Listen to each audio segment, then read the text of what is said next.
নমস্কাৰ ষ্টুডিঅ'ৰ মজত মই মিনহাস সিপাজাৰৰ পৰা টংগলা সংযোগী যি অসমমালাৰ আঁচনিৰ অধীনত যি পথ নিৰ্মাণ কৰা হৈছে এই পথ যেন এতিয়া এক প্ৰকাৰ জমদূতলৈ পৰিণত হৈছে এই পথত যেন এতিয়া প্ৰতিদিনেই দুৰ্ঘটনা সংঘটিত হ'বলৈ ধৰিছে কি দিন কি ৰাতি এতিয়া চিন নোহোৱা হৈছে প্ৰতিটো দিনতে প্ৰতিটো মুহূৰ্ততে এতিয়া দুৰ্ঘটনা সংঘটিত হৈছে কালি নিশাও এক ভয়ংকৰ পথ দুৰ্ঘটনাত পতিত হৈ এগৰাকী ৩৫ বছৰীয়া যুৱকে মৃত্যুক আকোৱালি ল'বলৈ বাধ্য হৈছিল আৰু এই ঘটনা সংঘটিত হৈছিল সিপাজাৰৰ পৰা টংগলা সংযোগী অসমমালা পথত পথটো এনে ধৰণে নিৰ্মাণ কৰা হৈছে পথটোৰ ভিতৰ চৰা পথটো ওপৰ চৰাত নাই এটা গতিৰোধক আৰু যাৰ বাবে যিসমূহ বাহন চলাচল কৰে এই বাহনসমূহ এক প্ৰকাৰ তীব্ৰ গতিত চলাচল কৰে আৰু যাৰ বাবে প্ৰতিদিনেই সংঘটিত হৈছে এটাৰ পিছত আন এটা ভয়ংকৰ দুৰ্ঘটনা কালিও ঠিক একেদৰে এগৰাকী যুৱকে মৃত্যুক আকোৱালি ল'লে সিপাজাৰত আৰু তাৰ পিছতেই আজিৰ দিনটোত এতিয়া পথ দুৰ্ঘটনাৰ পিছতেই সকলো ৰাইজ আহি তীব্ৰ প্ৰতিবাদ সাব্যস্ত কৰিছে অৱৰোধ কৰিছে পথ অতি শীঘ্ৰেই গড়কাপ্তানি বিভাগক এই পথৰ ওপৰত গতিৰোধক ব্যৱস্থা কৰি দিবলৈ আহ্বান এতিয়া সিপাজাৰ বাকীৰ এই মুহূৰ্তত সবিশেষ লৰিবৰ কাৰণে চেষ্টা কৰিছো ইতিমধ্যে পথ দুৰ্ঘটনাক কেন্দ্ৰ কৰি সিপাজাৰত উত্তপ্ত পৰিস্থিতি অসমমালা পথত তীব্ৰ বেগী বাহনৰ তাণ্ডৱ সিপাজাৰত সংঘটিত হৈছে ভয়ংকৰ পথ দুৰ্ঘটনা সিপাজাৰৰ পৰা টংগলা সংযোগী পথত নিশা সংঘটিত হৈছিল এক ভয়ংকৰ পথ দুৰ্ঘটনা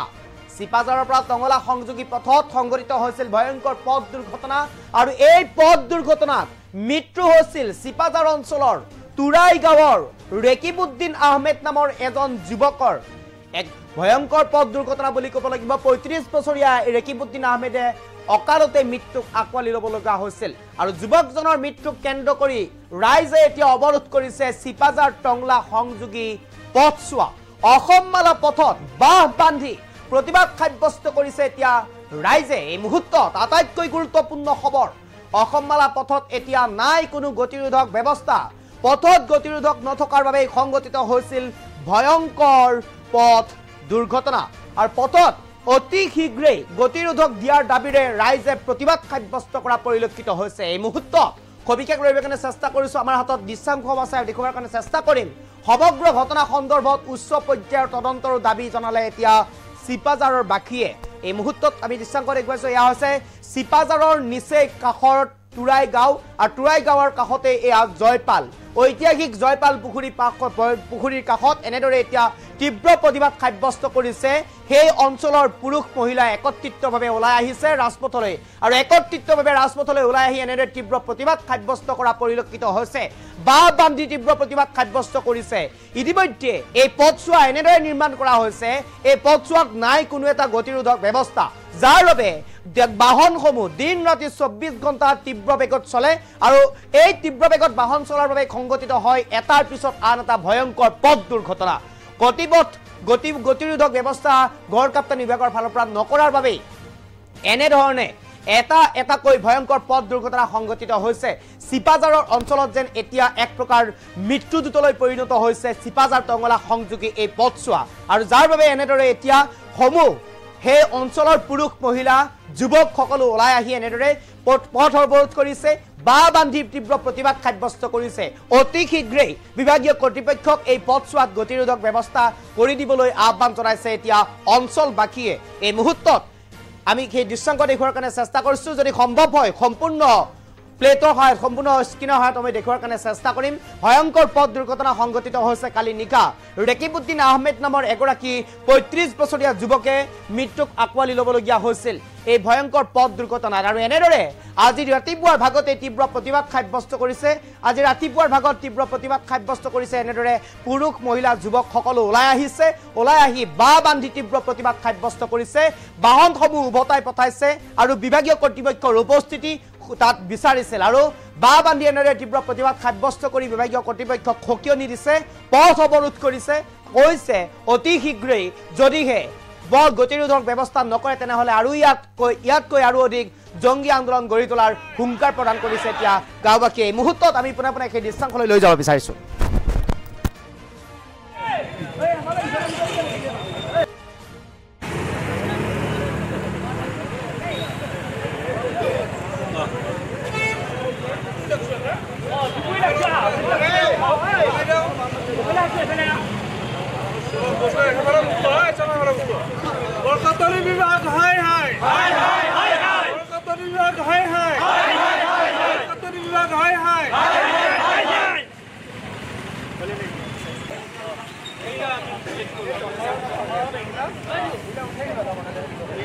পথত স্পীড ব্ৰেকাৰ দি দিয়ক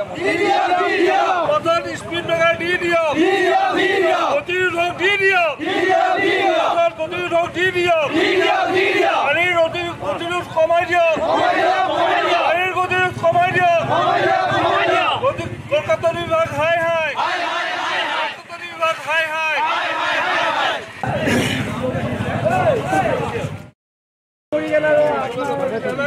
কলকাতা বিভাগ হাই হাই কলকাতা বিভাগ হাই হাই বিভাগ হাই হাই আমার সরকার হাই হাই আমার দাবি মানি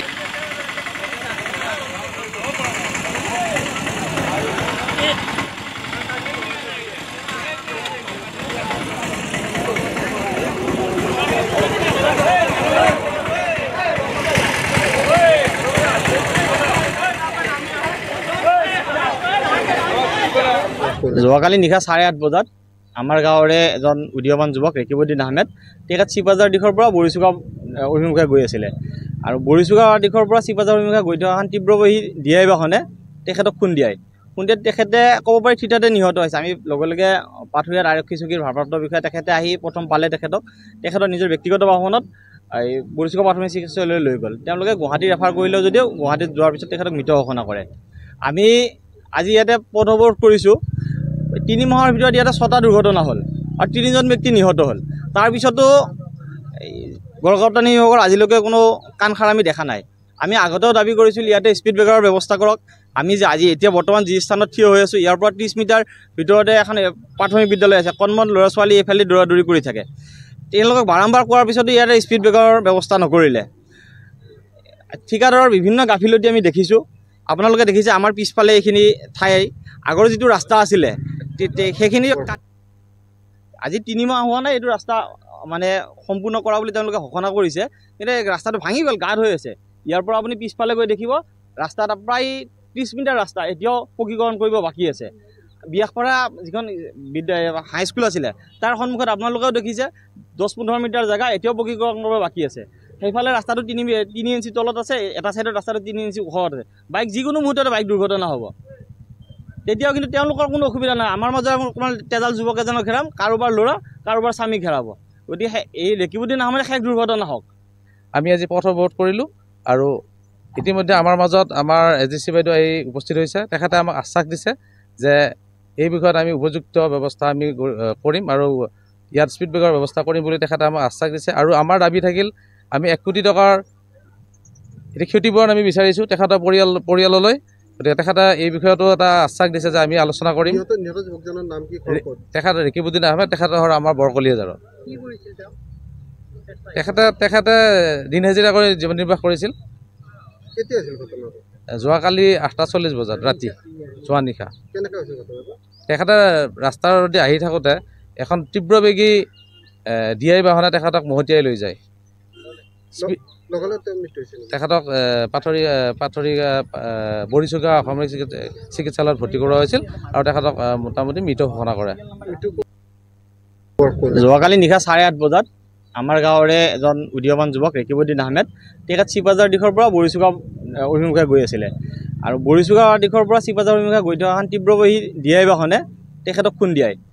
তেখেতে ক'ব পাৰি থিতাতে নিহত হৈছে। আমি লগে লগে পাথৰীয়াত আৰক্ষী চকীৰ ভাৰপ্ৰাপ্ত বিষয়া তেখেতে আহি প্ৰথম পালে তেখেতৰ নিজৰ ব্যক্তিগত বাহনত এই বৰিচুগা প্ৰাথমিক চিকিৎসালয়লৈ লৈ গ'ল। তেওঁলোকে গুৱাহাটী ৰেফাৰ কৰিলেও যদিও গুৱাহাটীত যোৱাৰ পিছত তেখেতক মৃত ঘোষণা কৰে। আমি আজি ইয়াতে পথ অৱৰোধ কৰিছোঁ। 3 মাহৰ ভিতৰত ইয়াতে 6টা দুৰ্ঘটনা হ'ল আৰু 3জন ব্যক্তি নিহত হ'ল। তাৰপিছতো গড়গাঁওতানী বিভাগৰ আজিলৈকে কোনো কাণ সাৰ আমি দেখা নাই। আমি আগতেও দাবী কৰিছিলোঁ ইয়াতে স্পীড ব্ৰেকাৰৰ ব্যৱস্থা কৰক। আমি যে আজি এতিয়া বৰ্তমান যি স্থানত থিয় হৈ আছোঁ ইয়াৰ পৰা 30 মিটাৰ ভিতৰতে এখন